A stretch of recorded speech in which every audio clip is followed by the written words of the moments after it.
Love staying informed? Subscribe now and get unlimited access to local news, weather, and sports for just 99 cents a month for your first 3 months at inforum.news/join. Read every story, listen to every podcast, and download the apps that keep you informed and on the go 24 hours a day. So head to inforum.news/join right now to subscribe. What are you waiting for? Get 3 months of local news for just 99 cents a month at inforum.news/join. The work done by the thousands of North Dakota oil and natural gas workers is working to improve energy independence and national security. Working to make America more competitive around the world. And working to provide a better today and tomorrow for everyone in North Dakota and across our country. North Dakota Oil and Natural Gas works for our future. North Dakota Petroleum Foundation, advancing the possibilities. You're listening to Plain Talk, the voice of North Dakota politics. I'm your host, Rob Port. If I sound distracted, it's because I've been busy covering this story all morning. I'm joined by my co-host, Chad Oban. He's right of center, I'm left of center, both sides of the political spectrum. I think it's cathartic. I think it's a necessary and proper debate. I'm glad we're having it. And honestly, we have to do better. Okay, I don't know why I'm getting blamed for this, right?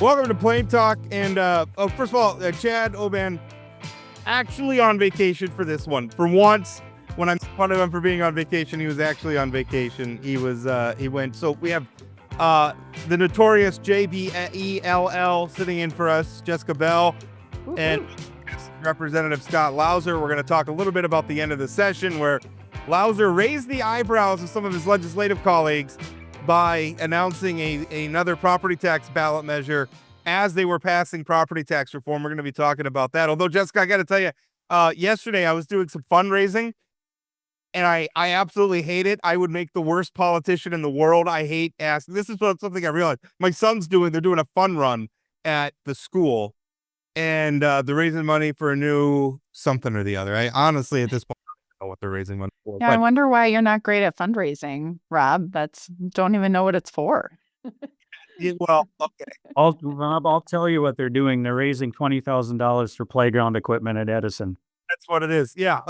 Scott and I share, our children both go to the same elementary. Now, did you also go to, I went to Edison Elementary when I was a kid. Did you also go there, Scott? I went there for first, second, and sixth grade. Third, fourth, and fifth, my mother was going to law school at UND, so we moved and came back. So Edison's my alma mater.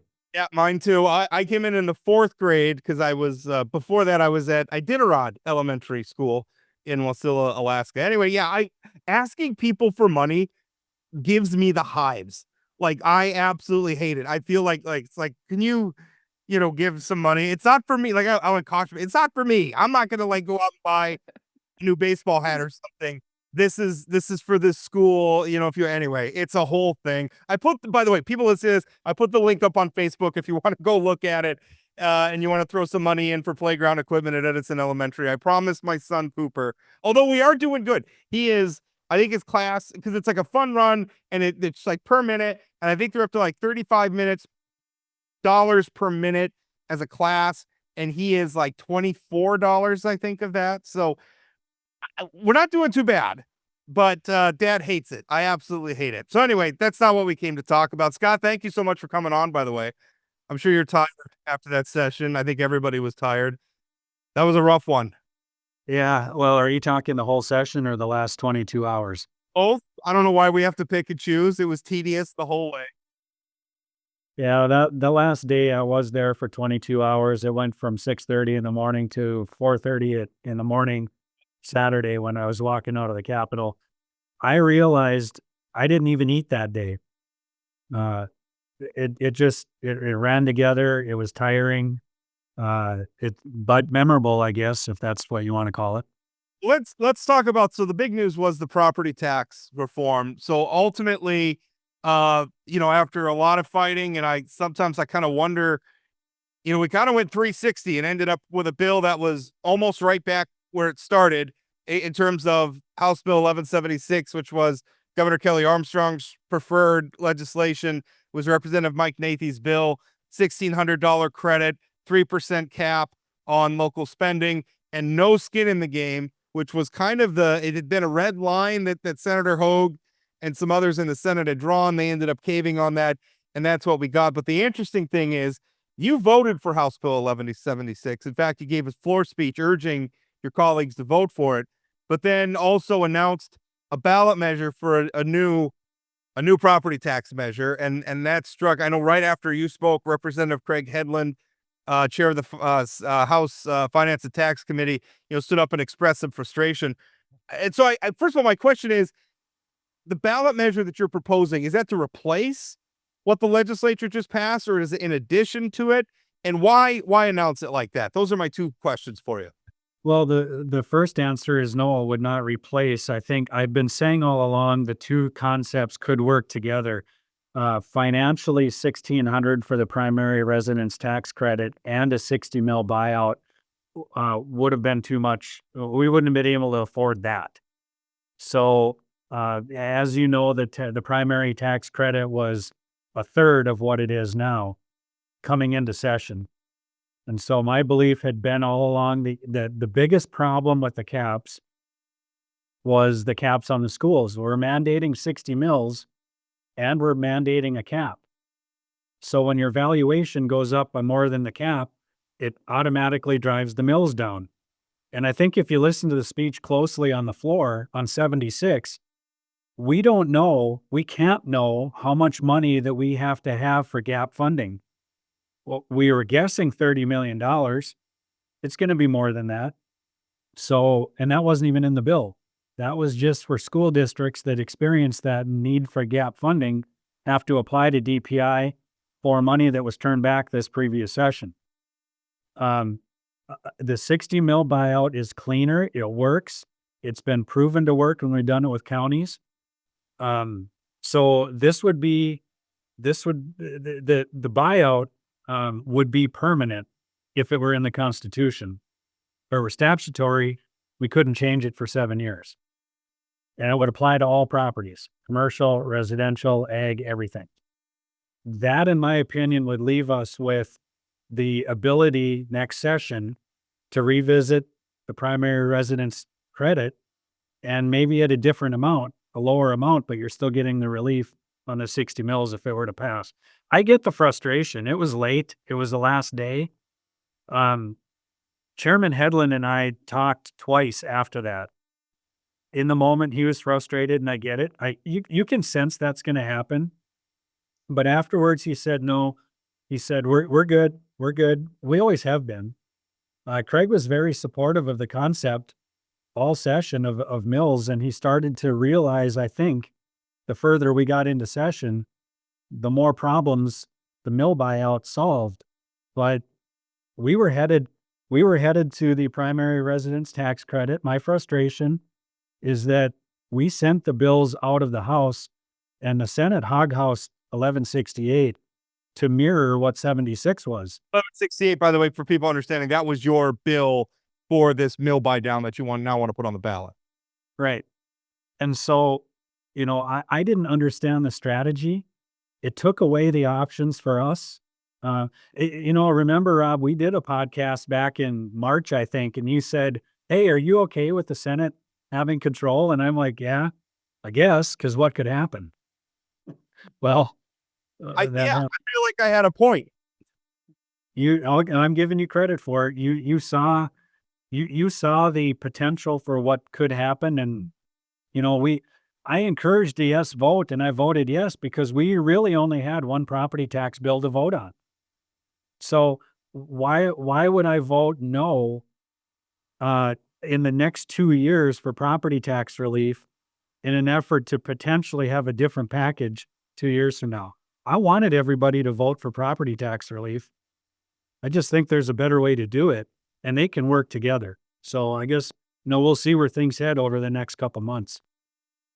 So I've got a couple questions on that. One of the comments that you made was we've seen the mill buy down program work with the social services program. 20 mills were bought down by the state and eliminated from the ability for locals to be able to levy those.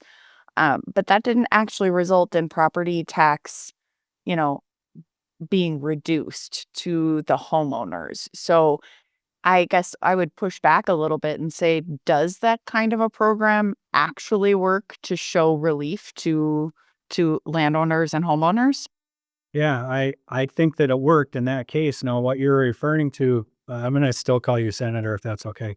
No, So, no. so what you're referring to is the overall tax bill. But when you take those 20 mills off the table, the county was no longer able to levy those mills. So if you take the 60 mills off the table for school districts, they can't levy those mills. We are left with 10 mills on the general fund locally, 12 mills for special funds. And then if your district has voted for it, there's two others, a building fund of up to 20 mills, which Minot does not have, and bonding, which we do have because we passed that bond for the new high school. So your property taxes would come down because those 60 mills are off the table. The way the state would replenish that is in the per pupil payment, where your mills are already imputed into the payment back to the school district. So I contend that that portion of your taxes cannot be increased because the mills are gone. I think what you're referring to is the overall tax bill increased. And that's where the frustration is. I get it. That's where the caps came in. And we're going to have problems with the caps. In fact, I mentioned on the floor, once we know, I mean, I sense I know what some of them are, but once we've had 2 years of experience with the cap issues, we'll come back in 2 years if I run again and I get elected. I want to be part of the solution to fixing what I think is going to be the cap problem in local political subdivisions, including school districts. So what is the how do we I want to come back to that your contention that we're going to have problems with the caps, but I really want to understand, because you're saying that your ballot measure that you and I haven't seen I don't know if you've released one or not, a draft of the actual language, but I want to understand the interplay between what'll be on the ballot and what the legislature just passed. How will these things work together? Because one thing that you were talking about was cost. And I think, the ultimate cost of the 1176 was well over, on its way to $500,000 basically. Little less than that.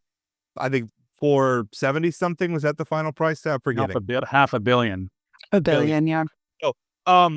So that's the price tag. How much more does your bill cost? How does it work with 1176? So, currently one mill costs about $12 million. So if we did 60, it'd be 720. I'm estimating a minimum of 750 in 2 years because of valuation appreciation and the cost of a mill. So I think it's fair to say $750 million across the board for all taxpayers, all types of property. So if that's the case, we have to come back in, the legislature would come back in next session and continue to revisit the primary tax credit. That's not permanent. That's for 2 years. So if the 60 mills were to pass, I think there's still room for us to offer a tax credit probably in a different and lower amount that works with the 60 mills that were bought off your tax statement. So, I'm going to say 750 for 60 mills that would go into the per pupil payment. And then we as a body would have to determine what more we can offer in a primary tax credit. And I do want to point out the budgeting balancing act here. If the voters pass 60 mills, we have our tax policy coming into session, not coming out of session. We were left in the last week arguing over how much of a credit we could, quote, afford based on the money that was spent during the session. We come into session, that tax policy is set for us. That's $750 million that's off the table. We can't spend, we can't get to the end of session and say, sorry, we can't afford more relief because we spent money on other things. But that's a different dynamic. Is your proposal, because if we come in, and this is so complicated, but So we let's say you get the signatures, it's on the ballot, and the voters come in and approve it. That's 750 million you're estimating cost, and we're buying down 60 mils. So that means the legislature then has to look at the primary tax credit they just passed and perhaps reduce that. But if in doing that, because your mill buy down is across all property types, are you going to put some homeowners in a position where this $1,600 credit that just got passed zeroed out their property tax bill? Now your measure comes along and potentially puts them back on the tax rolls. I mean, are there some people gonna, as a practical matter, get a see their property tax go to zero and then yo-yo back up to some amount? Well, that's a concern that's been raised after we had this discussion. And so my contention would be that the legislature would be tasked next session with figuring out what that amount is if the 60 mils comes off. And it would, in my opinion, we would be stepping back and redoing the $1,600 primary credit to get to a point where we continue that trajectory in the future of having a credit versus your tax liability. My argument all along has been lower the tax liability, not provide a credit against the liability that continues to go up. Now, I agree the argument currently is you're not going to see a large increase because your taxes were capped. So if this were to pass, we are going to be in a situation next session where we have to evaluate for all of those people that had their taxes zeroed out. How do you balance that? How do you keep it at zero at a lower amount and then continue to step up the credit in the future? So the Senate, seemed, well, not clear along the entire way about what their position was on property tax relief and reform, based on what amount the credit should be and whether or not there should be skin in the game for homeowners. They were clear in rejecting the 60-30 mil buy down that you had proposed since they hoghoused the bill. I didn't watch any of those hearings and how those worked, but of course, knowing that the entirety of the bill got replaced with the home credit that ended up passing at the end, with that coming over to the House and you having to, quote unquote, shoot your own dog on the floor, which is always a fun thing for a legislator to have to do. The proposed ballot measure that you were talking about on the floor really seemed like an orchestrated event on the floor. There was a Rick Becker up in the balcony. He had his live stream going on Facebook. And while I thought he was done with politics, it appears that maybe he's not. Was there some coordination going on in the background as to what this ballot measure could and should look like after people were apparently unsatisfied with the home credit program? Yeah, that's a great question. I saw Rick, so he asked me if I would let him know when the property tax bills were coming up. That was it. I didn't even know he had his phone out until afterwards. I saw there was a stream posted on Facebook. No coordinated effort. To be clear, I did inform, I called the governor. I wanted to talk to him in advance, but he wasn't at the Capitol. I didn't think that bill was coming up that afternoon. I thought it'd be either later in the night or even the next day. But I, out of respect for the governor and his position on this measure, and I talked to him last summer. Actually, in this room, I talked to him as he was campaigning, and we discussed what ultimately was 1168. Regarding what the Senate did, that bill sat in the Senate Finance and Tax Committee for 37 days. No action taken on it. I offered an amendment. Nothing was done to it. And then it was hoghoused, as you mentioned. And for 10 days, not a single senator said anything. Do you know how I found out? There was a post in the Fargo Forum that was texted to me on a Wednesday night at 9 o'clock by Rob. Now, Rob didn't text it to me, somebody else did. and they said, "Hey, did you see the Senate's action on that bill?" And not that people have to call and say, this is what we're going to do to your bill, or how do you feel about it? There was absolutely no discussion or coordination or alert as to what was going to happen. And not the day it happened. It was a week and a half before a single senator reached out and said, "Do you know we completely changed the bill?" Now, on a campaign finance bill where that caused the contention in the last day, that happens and it's frustrating. On the bill that addresses the biggest issue coming in and going out of session, there probably should have been better communication. But to answer your question in short, there was not coordination. Nobody knew what I had to say on the floor, except the governor. You hinted at it to me because you and I had a text exchange about the and I want to talk about the campaign finance bill now, because that came up and I was, that whole spectacle was kind of depressing. I don't think the original legislation, which was Senator Cleary's bill, I think it was 2156. I don't think it asked for anything unreasonable. Beginning at, and right now, lawmakers don't have to report beginning and ending fund balances for their campaigns. They don't have to report expenditures.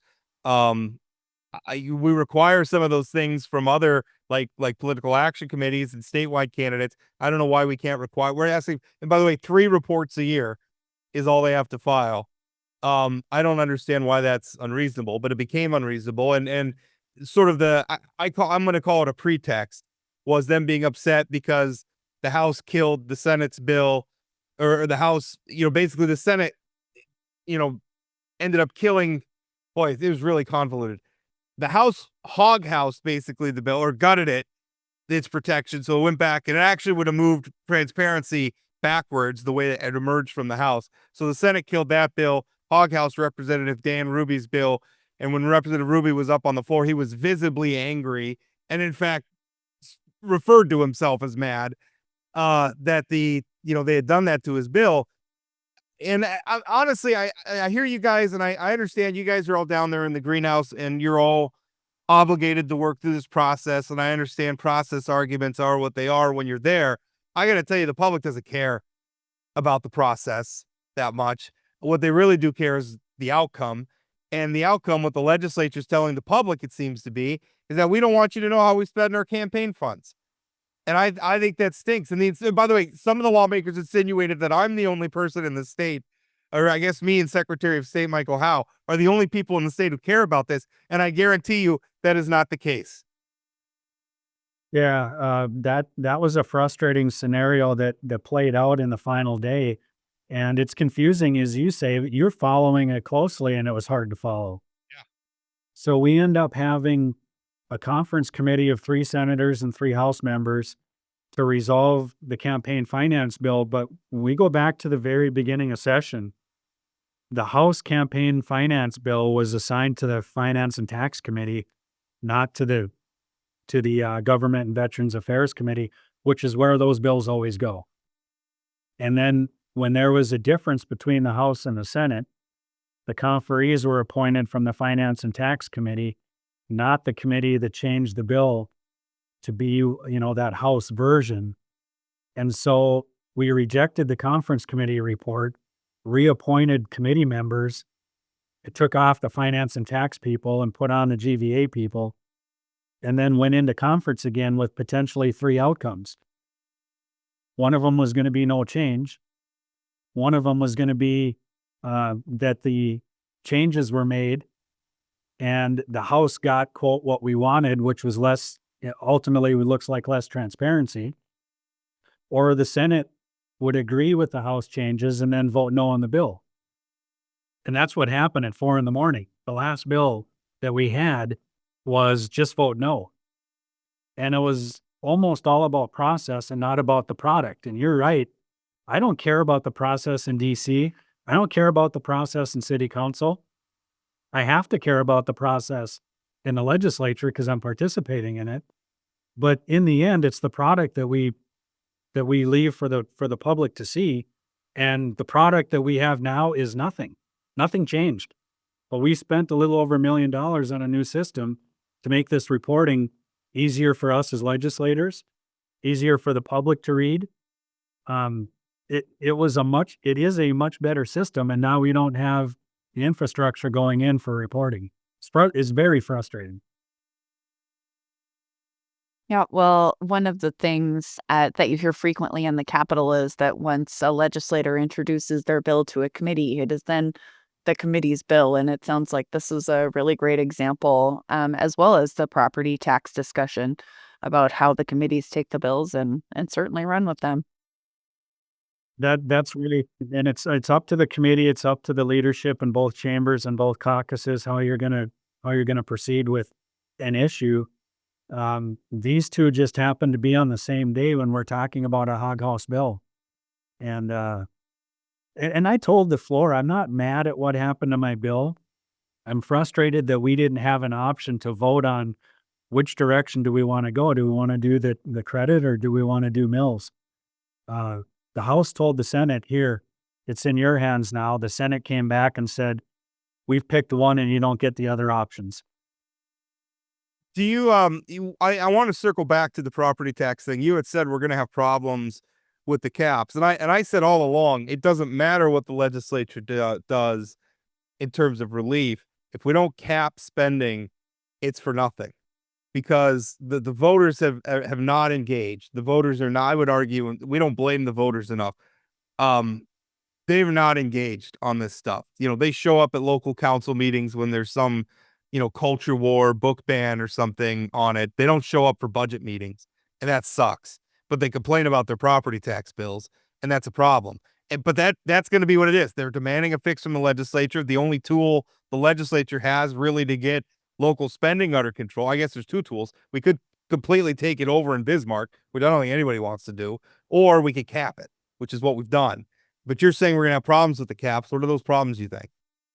Well, so in 1168, in the amendment that I offered in the Finance and Tax Committee, there were some provisions that exempted small communities or small districts. So if you were under 1,000 people in your taxing district, you were exempt from the cap. Or if your budget was under $2 million, you were exempt.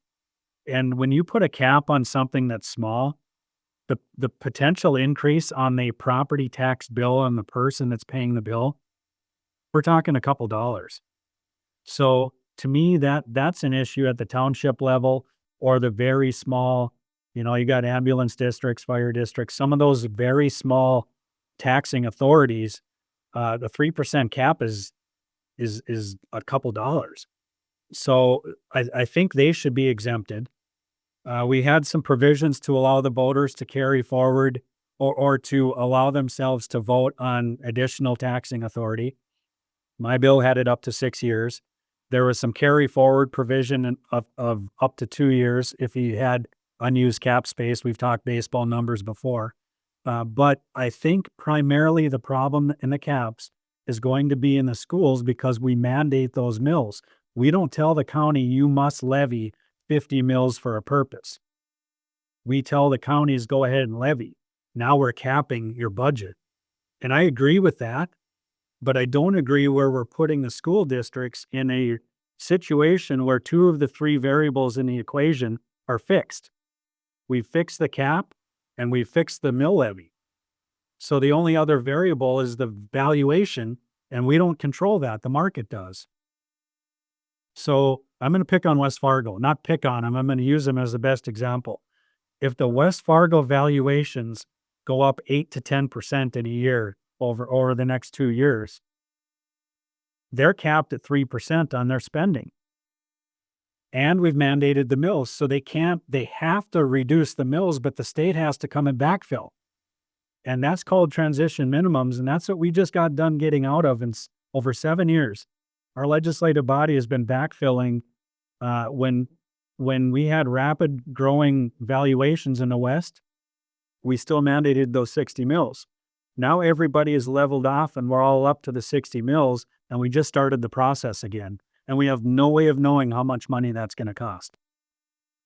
That's where the problem's going to be. When I was watching the conference committees on this, one of the things they said, because they debated stopgap money and making a pool of money available to kind of fill that in, but their argument was, we're going to have another session in 2 years.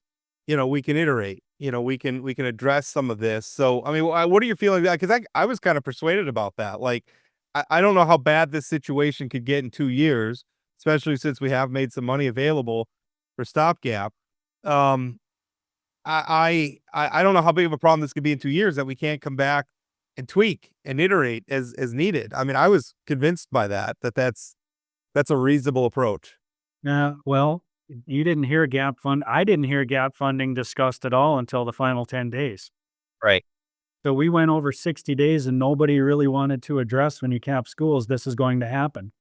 And as we got close, the conference committee started talking about it, which perked up my interest because I'm saying that's what I've been trying to explain that. And now it was 30. So early on when the bills, just shortly before or after the bills were all sent to the Senate. Yeah. And so we had an estimation of 30 mills and I asked DPI if that comes before the conference committee on the DPI budget, which I was on, I'm going to call them up to the podium and say, can you please explain how you came up with 30 mills or 30 million? How did you calculate that? As a real estate guy, I want to know what numbers did you use? It turned out it didn't go into that budget. It didn't go into 1176. It didn't go into 1369. It was just school districts. You can apply for gap funding from DPI based on the turnback from last session. How much? We don't know. So we argued in a couple cases over hundreds of thousands or a couple millions of dollars. And we come out of this session with really no idea what the gap funding is going to be. What if it's $75 million? Yes, we can come back in 2 years. We're going to have to come back in 2 years. I mean, that's the way that bill is and the implications of that bill will require us to come back. And I'll bet if the 60 mills never makes its way into North Dakota, if that's the case, we're going to come back and lift the cap on schools because we're going to find we didn't have 50 or 70 or 80 million dollars to fix the problem. What if we just stopped mandating the 60 mills? I mean, if that's the problem is that we've frozen two variables, why not just say, okay, we'll get rid of the mandate on 60 mills and work and then live with the cap. There you go. You just made my argument. Have the state pay the 60 mills. Well, why even have the state? Just give them a 3% cap. I mean, don't have the state replace the 60 mills. Just give them a 3% cap and stop mandating the mills. Why does the state have to replace it? And they can levy whatever mills they want. They just got to live with a 3% cap. So good point. We could do that. We could say no more 60 mills. Your basis is 60 or whatever number you're at. Most of them are, as I mentioned, are at 60, should be in the year 2025, and then cap the 3%. That's not providing property tax relief. So that was my contention all along. You're still paying those 60 mills on your property taxes when we do that. Yeah, but we're also getting a $1,600 credit, and we've capped their spending, and those two things working together as a practical matter. Again, on the bottom line of my bill, it goes down. I think that's what most voters are going to care about, that their bill went down. Yeah, I agree. And to be fair, I am going to. I think my next step here is I want to get some reputable polling. I want to see where North Dakota is on this. It's not the people that contacted me. It's not legislators. It's not lobbyists. I want to hear from people in North Dakota before I take on an 18-month endeavor to lead to a mess. I don't want that to happen. So I'm not just bowling my way into this and saying this is what needs to happen. I agree. If we have a path to have the credit with caps, if we have a path to have the primary residence credit eventually zero out your property tax or equal to your liability, I'd be happy with that. But we're not providing any property tax relief to all of the other sectors when we do that. We're only doing it to the property that you own, that you live in. Primary residence, yeah. Yep. I still maintain that was the prime. We're over time though, but I still maintain that was the pain point. That's where we had to get. I'm open to the idea of doing more for those other sectors, but I think the immediate problem was to get ahead of another. I didn't want another measure 4. Your measure. Last question though. You said you want to do some polling. Is there a chance you don't put the measure on the ballot? I mean, is there a chance maybe if the polling isn't maybe what you think it is that you won't go forward? Well, if something were on the ballot, I want to have input, and I want to have. I don't want something that's going to come into North Dakota and disrupt what. That's not even a good word, because we want disruption. That's what measures are for. It's hard for me to answer, are you going forward? Because if the polling shows that it's a 25-point no, why proceed with it? If it like, I don't have that answer yet. What I do know is I'm convicted that the 60 mil buyout for all properties is a better approach than the primary residence tax credit. And what I'm up against, and I'm going to be real candid about this with the two of you and everybody listening, the 1,600 is pretty high. That's a lot of money for one property. So, can this work going forward and not raise the taxes on anybody? I think that's one thing. If you poll right now, the public might feel differently right now than when they get that credit on the property tax bills, because there's going to be a lot of people that, I mean, I know for me, that's a big dollar amount. And it's going to, I pay property taxes through an escrow through my mortgage, like a lot of people do. And my monthly mortgage payment's going to drop, Yep. a nice little sum. It's going to impact people, and that may change the political calculus. But Scott, good luck, I guess. I appreciate you coming on and explaining it all. It's super complicated, and I know it's hard. We can't talk property taxes, it seems like, without me sounding like I'm talking about the Lord of the Rings and trying to explain why the movies did Lord Denethor bad. And I got to talk about 15 minutes of backstory before we get there. And the movies did do Lord Denethor dirt. We could do a whole other podcast episode on that. We got to go. Scott, thank you for your time. Appreciate it. Thank you. You'd expect to see the North Dakota oil and natural gas industry working at wells and processing facilities. What you might not know is our oil and gas industry also works to build roads, provide school funding, and even protect us from flooding by creating 60,000 jobs statewide and generating billions of tax dollars annually to support our infrastructure, our great outdoors, and our schools. North Dakota Petroleum Foundation, advancing the possibilities. Hey friends, we've got a new way for you to participate in the show. You can now call us or text us with your questions, comments, or anything you want us to discuss on Plain Talk. Just give us a call or shoot us a text message at 701-587-3141. That's 701-587-3141. It's super easy. Leave your message, tell us your name and where you're from, and we might feature it on an upcoming episode. Thanks for listening to Plain Talk. Now let's get back to today's episode. Welcome back. Just finished up with Representative Louser. I like Scott. I think he's very, very thoughtful. He's very detail orientated. I'm not sure I understand the strategy of announcing this ballot, and especially announcing it on the floor. And I think it's a little confusing where, he votes for and urges a green vote for the bill, the 1176 that ultimately passed, but then also says, he's got these problems with it and he wants a ballot measure. I think that's a confusing message to voters. And I think politically, I don't know how successful, if he does end up putting a ballot measure on the ballot, I don't know how successful it's going to be, because, North Dakotans are going to be feeling this credit that just passed. It's going to have a pretty big impact on a lot of people. Some people are going to be zeroed out. In terms of their property tax bills, particularly people who live in rural areas, people who have properties that are maybe on the lower end of the value scale.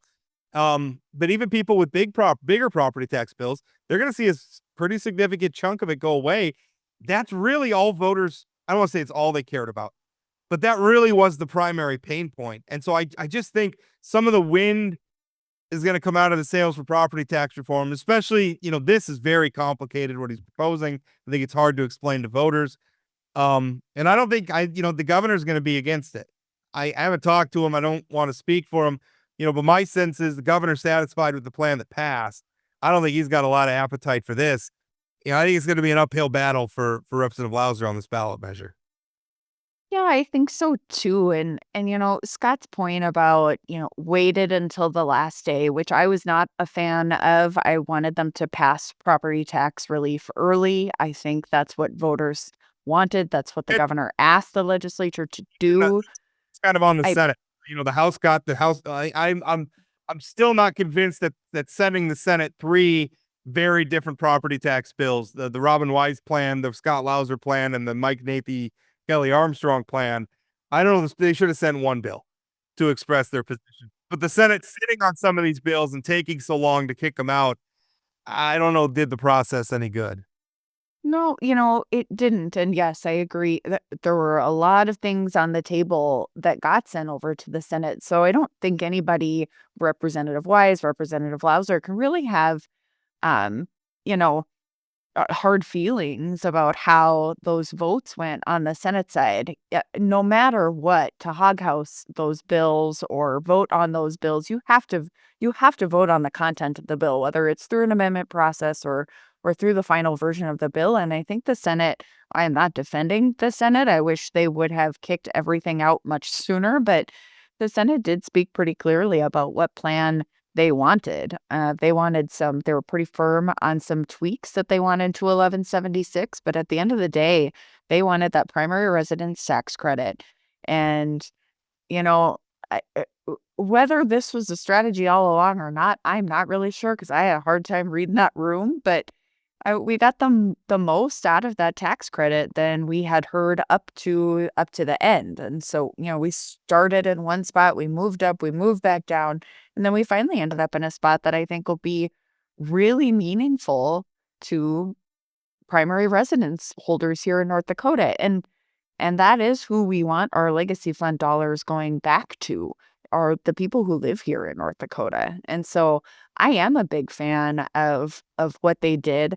A property tax geek over here. I would have wanted other changes with the timing of the local budget structures and elimination of the mill and all those like super geeky things that the taxpayers don't care about now, but I think would 5 to 10 years from now. And maybe there's a chance to come back next session now that they've got the big structure out, to go back and maybe make some more tweaks. Yeah, that's the thing always to remember is it's never the last legislative session, right? It's always No. everything is a work in progress. I think you're right. They got the framework in place. If there's tweaks that are needed along the way. I mean, you heard him speaking in conference committee. I don't know that there's a lawmaker down there who's not open to the idea. They didn't carve this in stone for all time. They're open to tweaking this, but they got the big part of it, the framework, the approach in the law. And I really think that this is going to be very helpful. And hopefully finally put some, I mean, there's some people who just never, as long as they're getting a property tax bill, they're not going to be happy.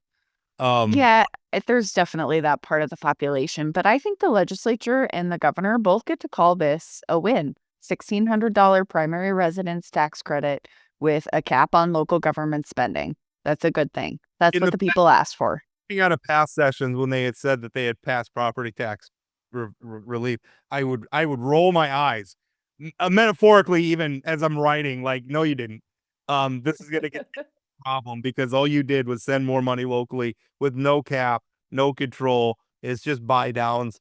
And let's be honest, this too, I guess you could say, is a buy down. The difference is there's a cap, pretty hard cap in place. And that is one thing too. I don't necessarily want to water down. I don't want it to be, I mean, if there's structural problems, sure. But if it's just that locals are finding it hard to curb some of their spending, my response is tough. Live within your means. Yeah, we you know, all I, have to.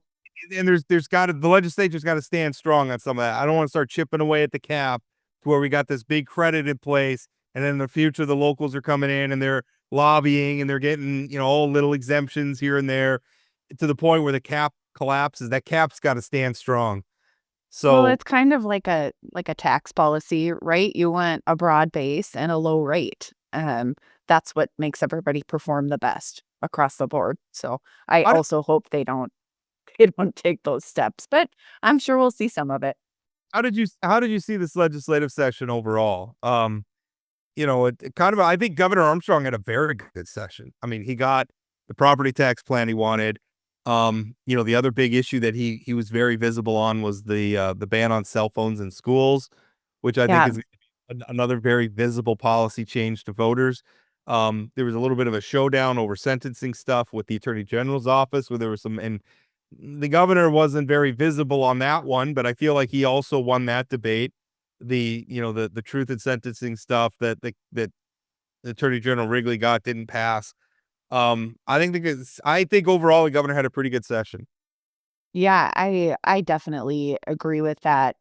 He had what something that kind of surprised me was a very quiet leadership style. There wasn't a lot of fist pounding on the table, and I mean there was some really strong messaging at first. He was very clear about what it is that his expectations were of a Republican led legislature, and then he let them do their work because he knows what it's like to be a legislator.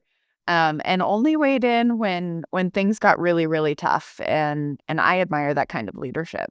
It's interesting because his style was really kind of a throwback to Yeah. Hovind Dalrymple approach. Now I say that Kelly's got a very different personality than those two. Yes, very He's much so. far more outspoken. He's far more visible. I think he's even far more willing to say, he's speaking as a member of the media, far more willing. And I shouldn't say that. I've never had a problem booking an interview with Hovind or Dalrymple. They are accessible, but you know what I mean? Like Kelly gives good copy. He's very glib. Um, that glib in a good way.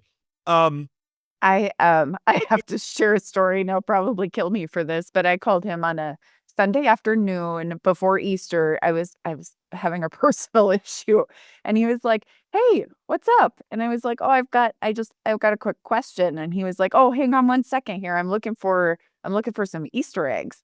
He was hanging out with a little 7 and 8-year-old who he was like, "How old are you?" while we were on the phone. Looking for the silver Easter egg on the Capitol grounds on a Sunday afternoon. And I think that was one of the first times the governor had been to an event like that. And I just think that that's so cool because he loves kids. You could see it. I heard him one day popping balloons out in the Great Hall. It was like, what is going on out there? He was out there popping balloons with some kids out in the hallway, just having a grand old time. So yeah, there is that fun personality piece that is His just different than we've seen. The way he wields the executive branch power, he's very subtle about it, which Hovind and Dalrymple were too. Behind the scenes, they were very active. It's not like they were unengaged. And I think he was the same way. Like he wields the executive branch authority privately, or not privately, but subtly, and he picks his moments. And I think that's a distinguishing characteristic from Governor Burgum, who at times, was very visible, very sort of forceful. Wasn't necessarily afraid to dunk on the legislature. And trust me, there's moments when it's appropriate for the executive branch to dunk on the legislature and vice versa. Well, But we may see that with some vetoes coming up here in the next couple of weeks. So I keep saying it's veto season, people. Let's keep an eye out for it's things. always So so funny because it's like all the lawmakers go home. So if they want to try to override one of these vetoes, they got to call themselves back to Bismarck. But this is how it mhm. works. It's like all the most consequential, the biggest bills pass right at the end of the session. And then the legislators all go home, and it's the governor and Bismarck by himself deciding what he's going to sign and what he's not. And then if they want to veto, they have to call themselves back into session. And that's the other thing. Well, they always try to leave themselves days, because if they use up all their 80 days, they can't even call themselves back into session. The Right. governor And the governor is certainly not going to call the them governor's back not going to to call override a veto. right at veto, right? So it's kind of a funny quirk of the North Dakota process. But I think the governor had a pretty good legislative session overall. I agree. I don't mean this to offend any of my legislative friends, but I wonder a bit about the legislature. And I they tried so hard to get out early, which I did not think was going to happen. They proved me wrong getting out of there when they did. I thought there was absolutely no way, looking at the calendar at about Early conference committees on the property tax bill 1176. It's like there is no way we're going to be I doing on the 80th day till 4 o'clock in the morning. it was industrial commission, the campaign finance reform. I mean, you name it, nothing was settled yet. And it was crazy to have so many big decisions happen on that last day. I've never seen anything quite like that. You usually get 2 or 3.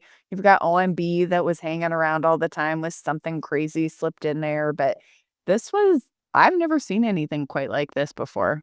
What did you think of that campaign finance debate? And again, like getting upset about your bill being hog house. I mean, it's like I mean, sometimes they're mad about it and other times they aren't. They all do it to each other. It happens all the time. They were pretending like the hog housing of this bill was something that was super unusual. It's not. That's Yeah, it exhausts me, Rob. It just simply exhausts me because this is how the process works. And right. at the end of the day, like you said, people don't care about, unless there was something completely untoward that happened. Something There unethical wasn't, yes, unethical. there. There is nothing unethical here. This was just, I mean, it's a sport, right? So you want to win at the end of the day. And if you're a good legislator, you're trying to win with the policy that's best for the state of North Dakota. And so how you get there, as long as it's ethical, doesn't really matter. And this was done extremely well, extremely thoughtful. The content of the bill was something that we have needed for so long. Back in, I think it was Wait, 2017. It ultimately failed. It Right. died in the Senate. And I mean, that's probably fine. I mean, compared what that bill ultimately turned into was not really an improvement over the status quo. So Yeah, I by the end of it. Yeah. so for just kill the stupid thing. Let's stick with the status quo and send a message. I think the Senate was sending a message and killing it. And I think the public really needs to scrutinize, and I don't want to put my tinfoil hat on, but really needs to scrutinize the motivations behind the people that don't want to tell you how they're expending their campaign finances. Now, I've never run for office. I've never had to file any of those reports, but I'm pretty familiar with the process and I'm pretty familiar with how campaigns work. And I also know that our very good, very competent Secretary of State has brought in a new system to make that whole process easier, where they can log in and just enter their expenditures, enter their contributions in an online portal that then just generates the reports for you. It's going to be so much easier. I As just it should be. Those reports are miserable to fill out. And that system was not easy to use as someone who did have to file those reports. But I was also somebody who introduced a campaign finance reform bill with Senator John Casper in 2017 that remember that. got kind of basically hog-housed over in the House. They didn't like it then. They don't like it now. That was when we put the provision in that you can't use your campaign money for personal finances. And we tried to get those expenditures listed, the ending fund balances listed, and that was just a no-go at that time. And that's the context for all of this. We did ultimately pass legislation where you can't use your campaign finance, your campaign dollars for personal reasons. So if people give you, if contributors give you, $30,000 for your legislative campaign, you can't go out and spend that money on a new fishing boat. Not even if you pull the fishing boat in the parade.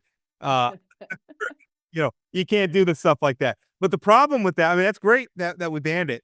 But the problem with it is, speaking as somebody who reads those reports all the time, I have no way of knowing.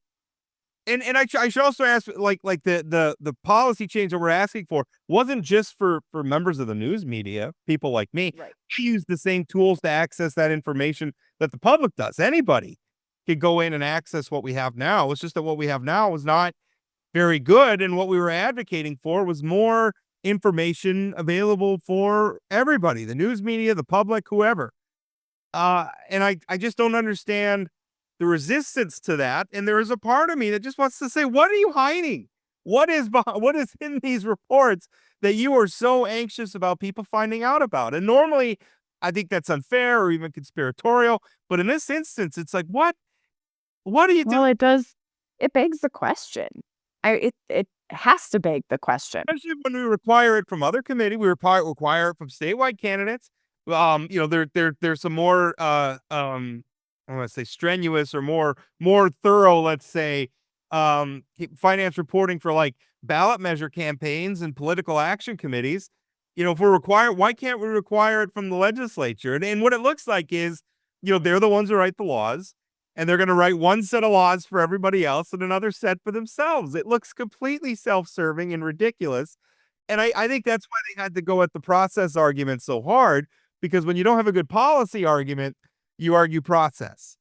Yeah, and so I do have to say kudos to those legislators who continued to push for this up until the end, that strategized It should to include try and get it passed. And there were a lot of them. So it the is not certain. the entirety of the Yes. Senate. They passed a really good bill, unanimous. Basically, I think there was maybe one person absent, not voting, but it was 46-0 or something like that. So the entire the Senate's position, they fought Senator Kristen Roars, Senator Jose Castaneda from Minot. Yes. Excellent job standing up to some visibly angry aggression from Representative Austin Shower. And I posted that video. You should go watch how uncomfortable that they got. Everybody should go watch that. Absolutely. And so It was Senator crazy. Barta was also on the conference committee for the Senate. He did an excellent job. And also some kudos to people in the House. Representative Emily O'Brien, who stood up and shamed her own chamber for what they did. Representative Porter. Yep. Representative Porter, who did an excellent job. Representative Louser, who, by the way, also stood up and advocated for the bill and voted the right way. So, I mean, it wasn't like it was universally everybody in the legislature. That's not fair. But certainly there was enough that they killed it. And I think Representative Vicky Steiner, Representative Steve Vetter, Representative Austin Showers, and others, Representative Dan Ruby, I think they need some tough questioning from their constituents about why they don't want to divulge this information. Yeah. Couldn't agree Uh, more. what else should we talk about? Measles is a thing. Who saw that? Yeah. About- Well, the southern states apparently, because they were seeing it Not first. them anymore. I feel like I was so prescient about this because when that outbreak in Texas broke out, I was reading about their vaccination rates, and I'm like, well, I wonder how they stack up to North Dakota. And I look at North Dakota doesn't stack up very well at all.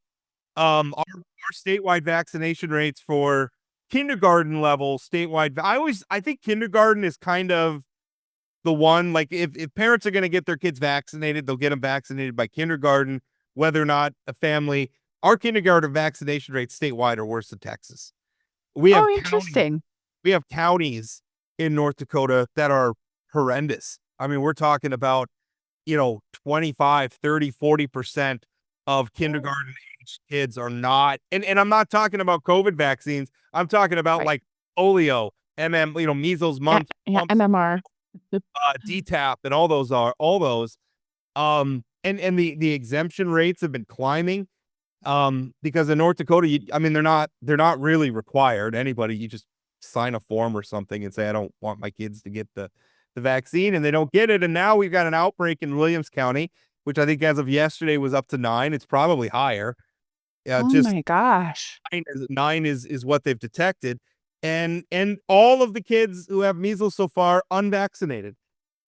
And Yeah, well, that's kind of how it works, right? and I mean, the frustrating thing, we had Dr. Paul Carson on this show, and I wrote a Mhm. column, just, the stuff he said. The measles vaccine is safe and it's effective. And by the way, measles is a threat. You can get, there's a 20% chance, and I can't even pronounce what it's called. I think encephalopathy is one of the words that's in this. But essentially, in some ways, the measles can act like HIV, and that it attacks your immune system, and it makes you susceptible to other diseases like pneumonia. So a lot of people who die from measles don't actually die from measles. They die from another disease.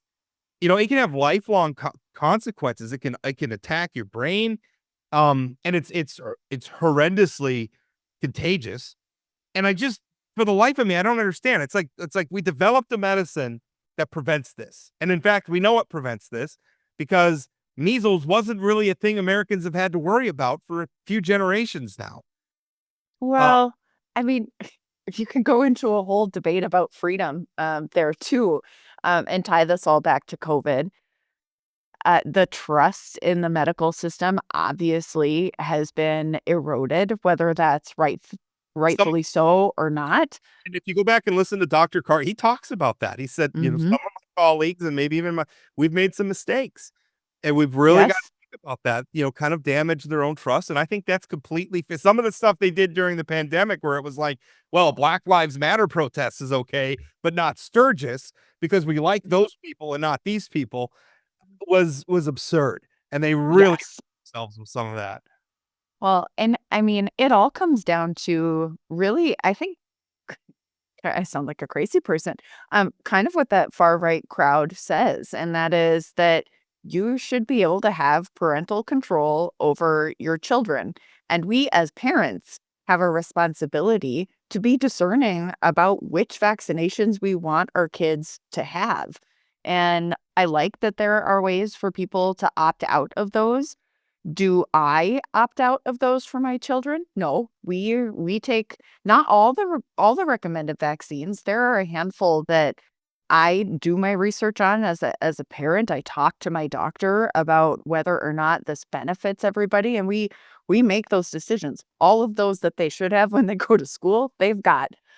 Because I think it's also really important. You talked about the history and these vaccines are proven. We've forgotten how dangerous these diseases are. That all makes sense. But you can't forget about the vulnerable population that can't get vaccinated, that needs to be protected from the rest of us Herd who immunity. also, yeah, the herd immunity thing, which of course then the far right crowd doesn't like to hear that. But there are some trade-offs where you very well yourself could end up in one of those vulnerable population situations, and you have no control over that. So the rest of us have to do a little bit to try and help there too. So it's a balance. You do have to make those decisions as a parent and of course as your own person. But whew, I don't want my kids getting measles.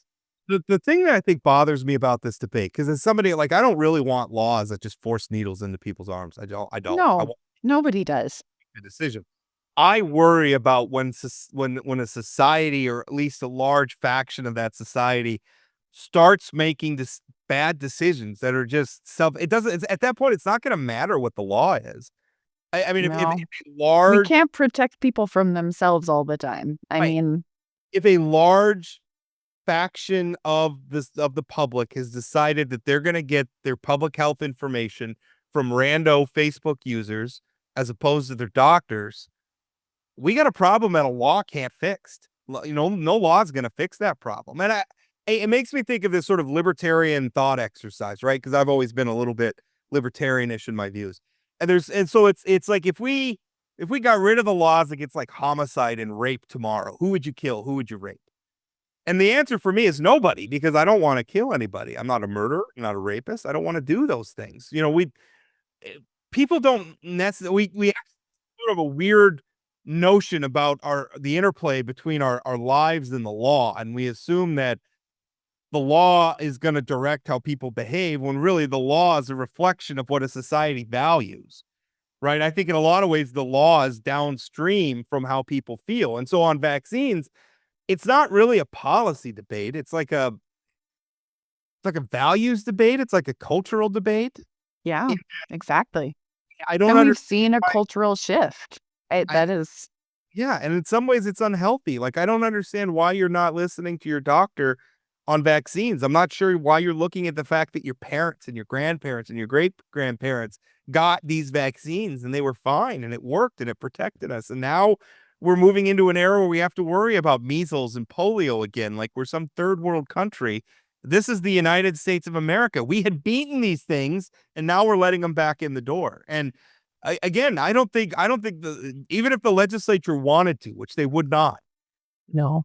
pass, get rid of those exemptions and force everybody to get vaccinated, it wouldn't work. People wouldn't listen. People would defy the law. In fact, I would argue it would make things worse. So Yeah, it's like a it cultural would. argument where we need Americans, we need North Dakotans to do better. Take better care of your children. Take better care of yourselves. That's where this has to come from. But yeah, it's scary. We're up to 9 cases now. Who knows where that's going to end? The Mm. kindergarten vaccination rate in Williston's 81%. The public health officials, I think, mostly wanted over 90%. So that's tough. That's tough. That is tough. I did not realize they were that low. They are very low. Um, Anything else? I've had a little bit of a back and forth about school choice. That was another Oh, yeah. big thing. And the governor got some heat for vetoing what I argue, House Bill 1154, what I argue is a very bad bill. It Uh, was. and I don't know how you feel. I think the governor kind of pulled the school choice movement's bacon out of the fire. I think he saved them from themselves because my co-host Chad Oban, who we all know what his position is on using public dollars for tuition. I'm certainly to the right of him on that, but he would have successfully he and people around him, they would have successfully referred that law to the ballot, and the voters would have voted it down. It would have set the school choice movement back in North Dakota by a generation. What bothers me, Jessica, is when I'm looking at the school choice people now, including the Center for the American Experiment, who are now attacking me. They had a letter to the editor kind of, Port is, he's the best friend of the teachers unions.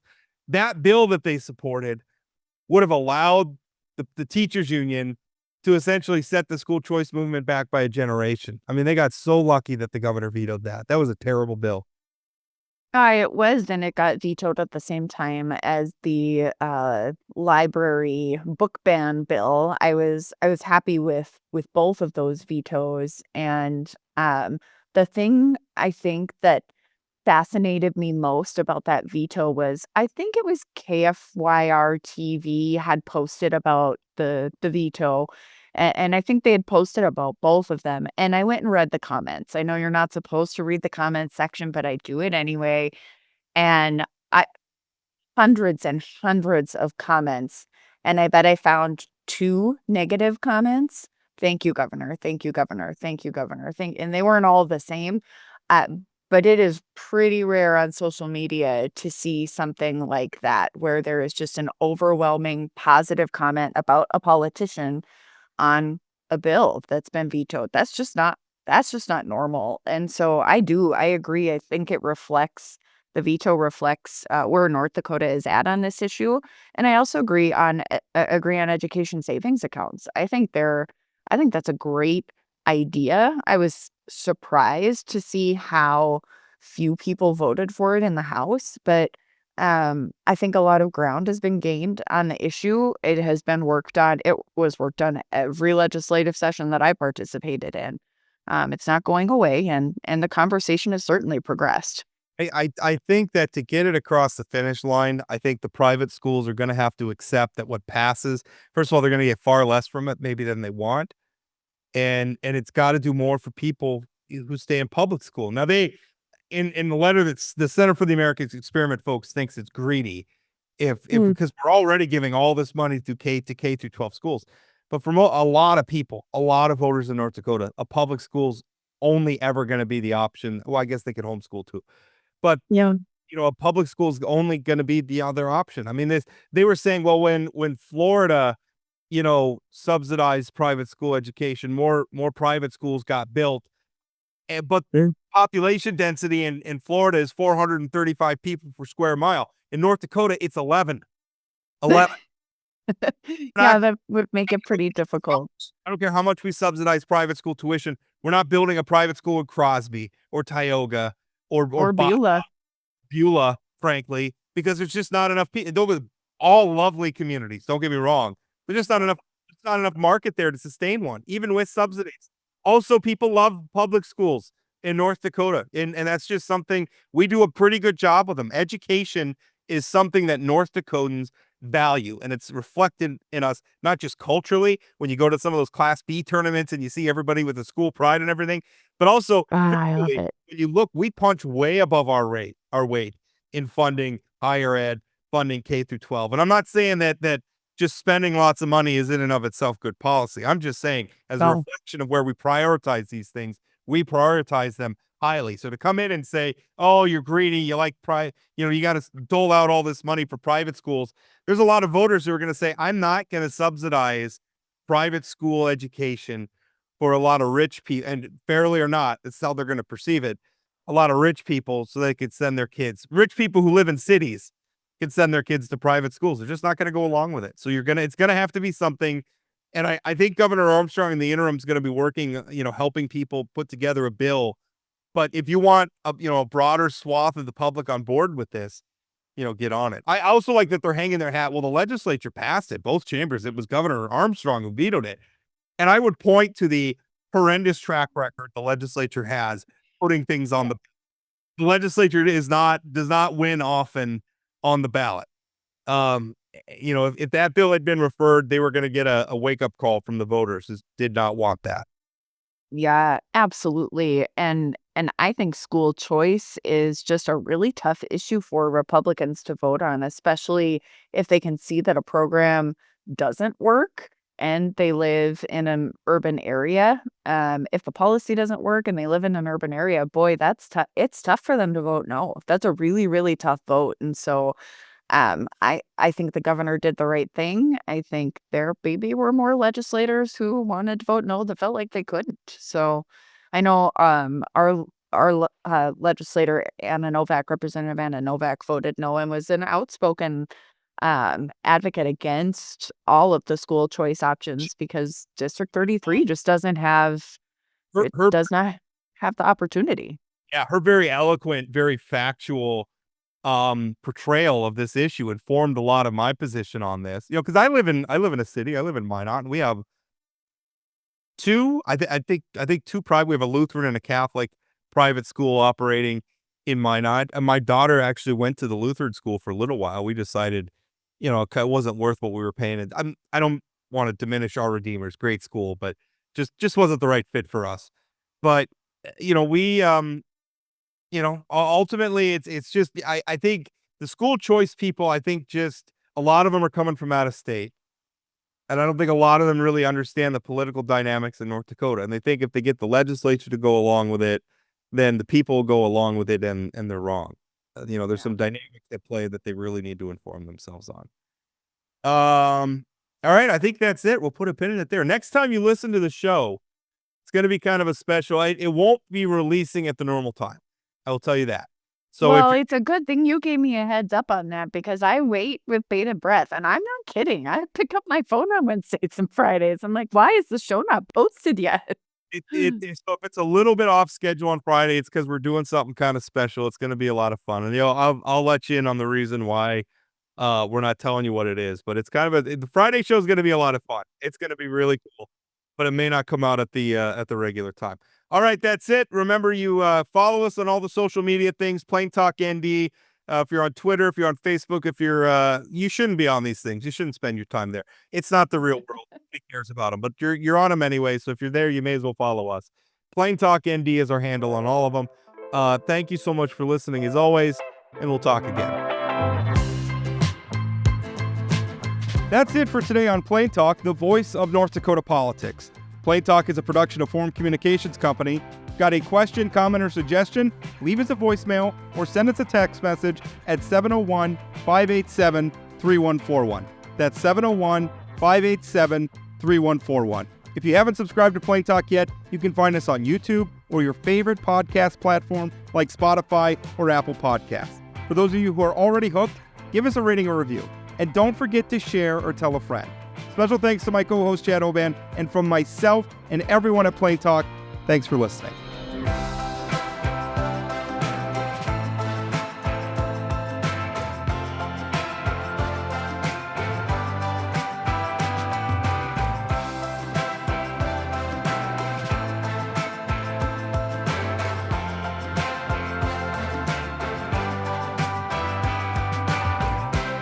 That was a rough one. Yeah. Well, are you talking the whole session or the last 22 hours? Both. I don't know why we have to pick and choose. It was tedious the whole way.